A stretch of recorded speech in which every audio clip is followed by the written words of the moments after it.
ini yang 2013 usulan. Yang Center of Excellence puskesmas sama mana?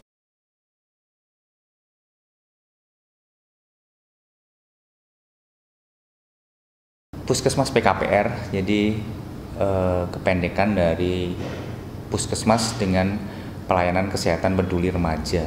Jadi sebenarnya esensinya adalah puskesmas yang tidak hanya mampu memberikan layanan seperti biasanya pada masalah-masalah penyakit yang biasanya ditangani di puskesmas, tetapi juga mampu memberikan layanan kepada remaja yang mengerti masalah remaja. Sebenarnya itu puskesmas PKPR. Di dalamnya memang disiapkan petugas-petugas khusus yang dilatih, secara khusus dilatih agar mampu memberikan layanan baik promotif, preventif, kuratif, dan rehabilitatif untuk masalah-masalah remaja. Di antaranya adalah masalah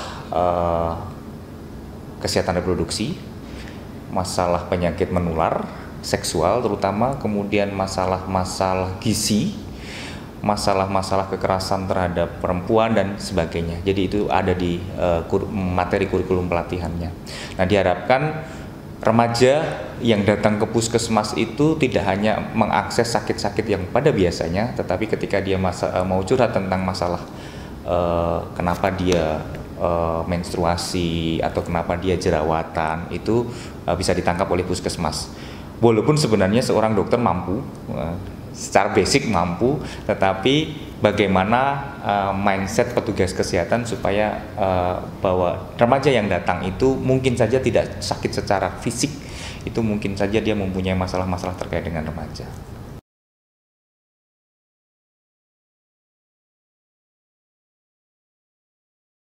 Layanan yang disediakan atau yang tersedia di puskesmas PKPR sebenarnya adalah keempat aspek layanan kesehatan, jadi promotif, preventif, kuratif, dan rehabilitatif yang berbasis di dalam gedung maupun di luar gedung. Jadi keempat layanan itu sebenarnya harusnya mampu dilaksanakan oleh puskesmas PKPR baik di dalam gedung maupun di luar gedung. Di dalam gedung sendiri memang diharapkan ada satu tempat yang khusus yang bisa memberikan layanan secara terpadu atau komprehensif kalau remaja itu mengakses. Mungkin kalau hanya masalah konsul atau curhat dan sebagainya. Dan juga bisa memberikan layanan kuratif memang kalau diberikan, kalau memang masalahnya adalah masalah memang membutuhkan pelayanan kuratif atau pengobatan atau penyembuhan. Nah, sementara preventif dan promotifnya itu wajib dilakukan di dalam gedung. Kalau di dalam gedung berarti ke individu yang datang. Tapi kalau di luar gedung itu ada sasarannya. Sasarannya adalah remaja di sekolah dan di luar sekolah. Jadi di dalam puskesmas PKPR memang diharuskan membina minimal satu sekolah yang ada di bawah atau di wilayah kecamatannya.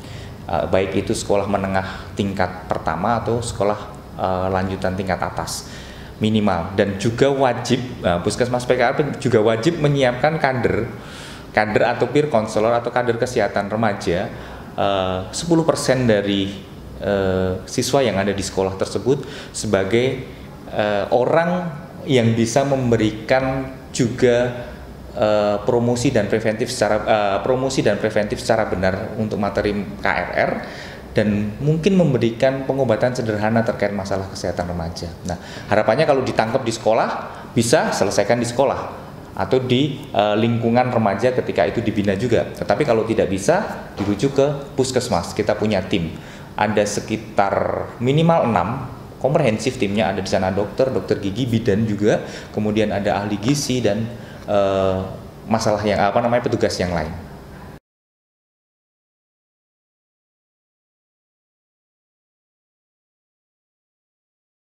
Puskesmas PKPR yang kita kembangkan bersama dengan Dinas Kesehatan Kabupaten Kota sudah cukup banyak sebenarnya. Jadi tahun 2012 saja kami punya data ada 64 puskesmas PKPR dari 121 puskesmas yang ada di daerah istimewa Yogyakarta.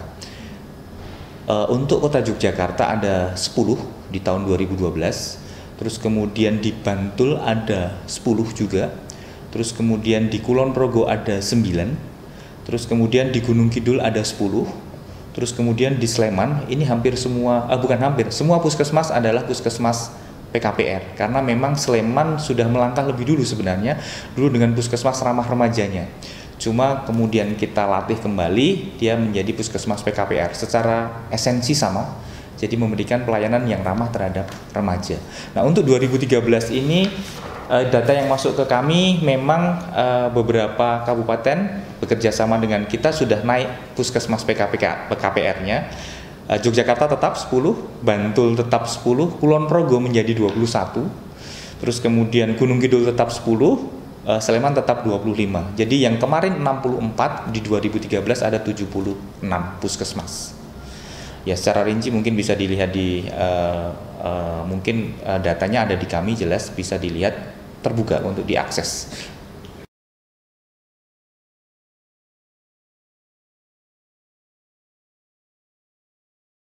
Kami selalu melakukan evaluasi, baik evaluasi di tataran provinsi, di tingkat provinsi, artinya teman-teman pengelola puskesmas itu kami undang, dan juga mungkin melibatkan orang di luar puskesmas untuk melihat implementasi di puskesmas, maupun melakukan supervisi fasilitatif yang kita datang ke puskesmas. Memang dari 76 yang diproklamirkan sebagai puskesmas PKPR oleh kabupaten kota itu, kalau harapannya memang benar-benar PKPR yang memang dari konsep awal seharusnya sangat komprehensif gitu, memang di lapangan memang belum terlalu memuaskan sebenarnya. Salah satu contohnya karena memang belum semua petugasnya dilatih, jelas ya. Baru kami mempunyai kemampuan untuk melatih 6. Harapannya memang mereka memberikan diseminasi kepada petugas di sana. Nah, ketika remaja mengakses ke puskesmas tersebut ditangani oleh ke-6 orang tersebut, sepertinya nggak ada masalah. Tapi ketika di luar 6 orang tersebut, mungkin saja bisa jadi belum seperti yang remaja harapkan, karena memang mungkin saja di luar ke-6 tersebut bisa jadi belum secara komprehensif mendapatkan pengetahuan tentang puskesmas PKPR. Nah, kalau memang di lapangan sendiri juga mengalami berbagai kendala karena terkait dengan berbagai masalah. Salah satunya yang sudah sering dibahas di berbagai forum adalah jam buka.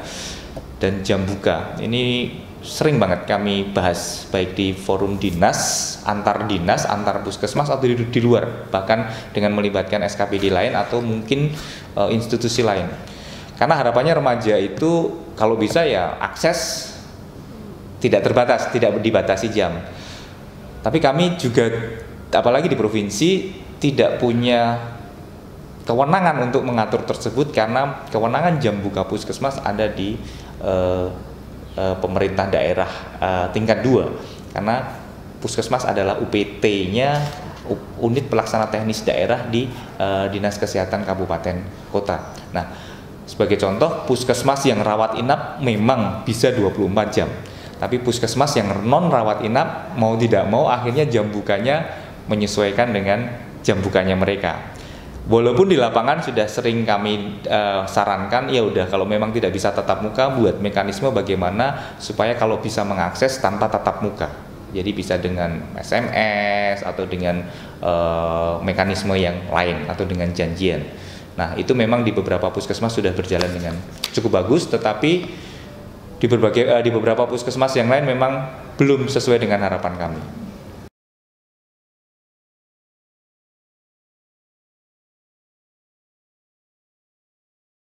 Hambatan yang lain salah satunya adalah bagaimana kita menjangkau remaja yang lebih banyak. Karena kalau dengan keterbatasan dana kami sebenarnya, kami support cukup besar sebenarnya dana ke kabupaten kota dan ke puskesmas untuk puskesmas PKPR ini beberapa tahun ini, tetapi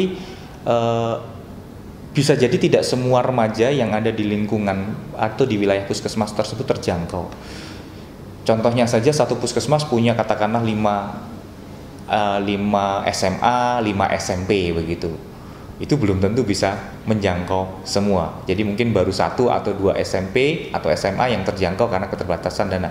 Karena memang harapannya tidak hanya kami melakukan promotif dan preventif di sekolah, tetapi kami juga menyiapkan minimal 10% siswa itu untuk menjadi kader yang bisa menjadi kepanjangan tangan kami menyampaikan informasi tentang KRR tersebut.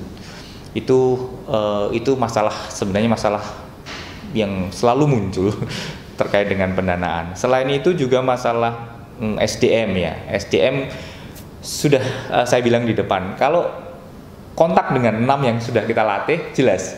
Tetapi di sana ada tukang parkir. Di sana ada pendaftaran, kadang yang memang belum. Nah itu memang kadang akhirnya belum sesuai dengan yang kami harapkan. Nah kami melihat itu 2012 kami mengundang teman-teman kabupaten kota dan beberapa puskesmas yang memang kami siapkan untuk menjadi puskesmas yang memang percontohan. Karena nanti kalau memang benar-benar percontohan yang menjadi excellent, maksudnya center of excellence dari puskesmas PKPR. Jadi kalau yang namanya puskesmas PKPR itu ya dari depan sampai belakang ya ramah remaja, tidak hanya ketemu 6 itu.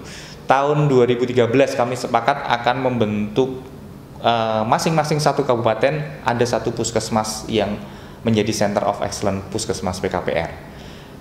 Harapannya di 2014 bisa implemented. Konsekuensinya memang nanti kami Dinas Kesehatan Kabupaten Kota dan Puskesmas memang harus menyiapkan SDM yang ada di sana. Jadi memang layanan promotif, preventif, kuratif, rehabilitatif di dalam gedung maupun di luar gedung sesuai dengan kaidah PKPR harus terlaksana semua.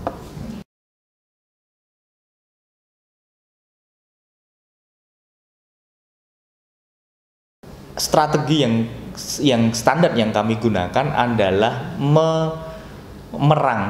merangkul semua tokoh yang ada di wilayah puskesmas tersebut sebenarnya. Jadi pada awal pembentukan puskesmas PKPR sebenarnya Pak Camat, terus kemudian Pak Lurah, kepala ya yang bertanggung jawab terhadap pendidikan dan sebagainya itu dikumpulkan bahwa ini loh puskesmas ini nanti akan disiapkan sebagai puskesmas PKPR. Silahkan untuk datang dan mengakses puskesmas PKPR tersebut, sementara kami juga akan mencoba menjangkau, tapi karena keterbatasan itu ya mungkin tidak semua, tetapi silahkan datang ke puskesmas PKPR. Tidak mudah karena memang image puskesmas memang masih sebatas pengobatan pada orang sakit, jadi yang untuk ramah terhadap remaja itu belum banyak.